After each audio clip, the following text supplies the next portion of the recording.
Halo, saya Hanif Fadillah dari kelompok 6 akan menyampaikan sifilis. Sifilis ini merupakan salah satu infeksi menular seksual yang masih menjadi masalah kesehatan global yang signifikan. Penyakit ini disebabkan oleh bakteri Treponema pallidum dan memiliki riwayat alamiah yang kompleks. Sifilis ini dimulai dengan stadium primer yang ditandai oleh munculnya lesi tunggal di area genital. Jika tidak diobati, penyakit ini berlanjut ke stadium sekunder dengan gejala seperti ruam kulit, demam, dan pembekakan kelenjar getah bening. Setelah itu, penyakit memasuki fase laten tanpa gejala yang dapat berlangsung bertahun-tahun.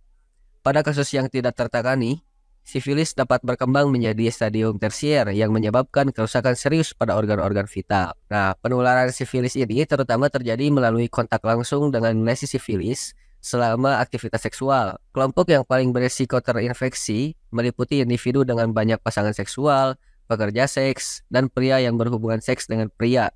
Namun, penting untuk diingat bahwa siapapun yang aktif secara seksual dapat terinfeksi jika tidak mengambil langkah-langkah pencegahan yang tepat, seperti penggunaan alat kontrasepsi dan lain sebagainya. Apa sih upaya pencegahan dan pengendalian berdasarkan Five Level Prevention? Yang pertama, primary prevention atau pencegahan primer. Ini dapat berupa edukasi masyarakat tentang penggunaan kondom dan praktik seks yang aman. Selain itu, kampanye kesadaran tentang risiko sifilis dan pentingnya hubungan monogami. Pemeriksaan rutin untuk pasangan berisiko tinggi dan ibu hamil juga penting. Yang kedua, secondary prevention atau pencegahan sekunder. Ini juga dapat berupa pemeriksaan dini dan screening bagi kelompok rentan seperti mereka yang aktif secara seksual, pengobatan segera bagi individu yang terinfeksi untuk menghentikan penyebarannya, dan pemantauan pasangan seksual dari pasien yang terdiagnosis sifilis. Terus kelanjutan dari five level of prevention itu ada yang namanya pencegahan tersier, di mana pencegahan tersier ini terdiri dari disability limitation dan rehabilitasi. Nah, disability limitation itu atau pembatasan kecacatan itu bertujuan untuk membatasi atau mengurangi kerusakan lebih lanjut serta mencegah komplikasi yang dapat menyebabkan kecacatan permanen. Nah, apa sih langkah-langkah yang bisa kita lakukan dalam disability limitation ini?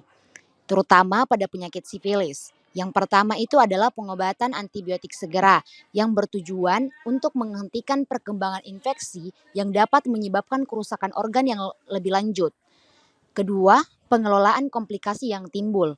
Misalnya, terapi untuk menangani gejala neurosifilis seperti kejang, gangguan kognitif, atau masalah koordinasi motorik, serta terapi kardiovaskular untuk mengurangi resiko kerusakan pada pembuluh darah dan jantung. Dan yang ketiga itu adalah pemeriksaan dan pengawasan rutin terhadap fungsi organ-organ yang terkena untuk mendeteksi perkembangan penyakit lebih lanjut dan menanganinya sedini mungkin. Selanjutnya itu adalah rehabilitasi. Rehabilitasi ini membantu pasien beradaptasi dengan keterbatasan fisik atau mental yang diakibatkan oleh kerusakan organ.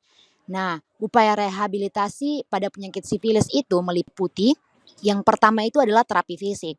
Bagi pasien yang mengalami kerusakan pada sistem saraf atau tulang seperti kelumpuhan atau kelemahan otot akibat neurosifilis, terapi fisik bertujuan untuk memperbaiki mobilitas dan kekuatan otot.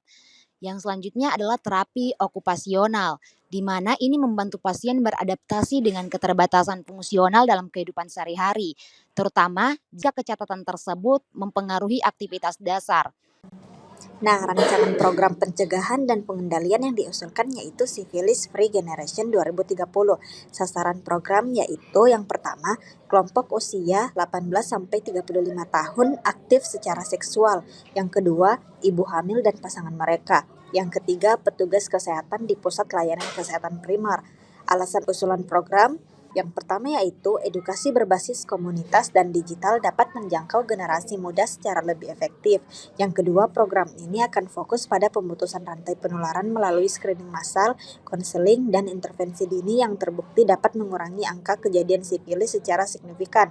Dan yang terakhir yaitu keunggulannya adalah penggunaan platform digital, yaitu media sosial atau aplikasi yang sangat familiar bagi target kelompok usia. Saya akan menjelaskan bagaimana program ini berjalan. Program ini terbagi menjadi 4 fase.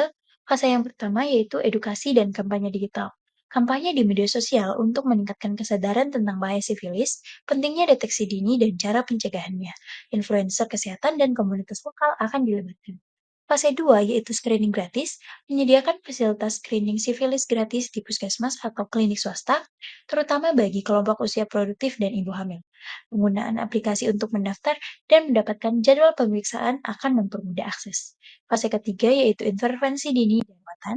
Bagi mereka yang terdiagnosis akan segera diberikan pengobatan gratis dan dilakukan pelacakan terhadap pasangan seksual untuk mencegah penularan lebih lanjut. Fase keempat yaitu monitoring dan dukungan pasca pengobatan, penggunaan aplikasi untuk memantau perkembangan pasien yang telah menjalani pengobatan, serta memberikan layanan konsultasi jarak jauh melalui telemedicine. Dengan desain ini, program diharapkan mampu menekan angka penularan sifilis di Indonesia, menciptakan kesadaran yang lebih tinggi di kalangan masyarakat, dan mengurangi stigma terhadap mereka yang terinfeksi.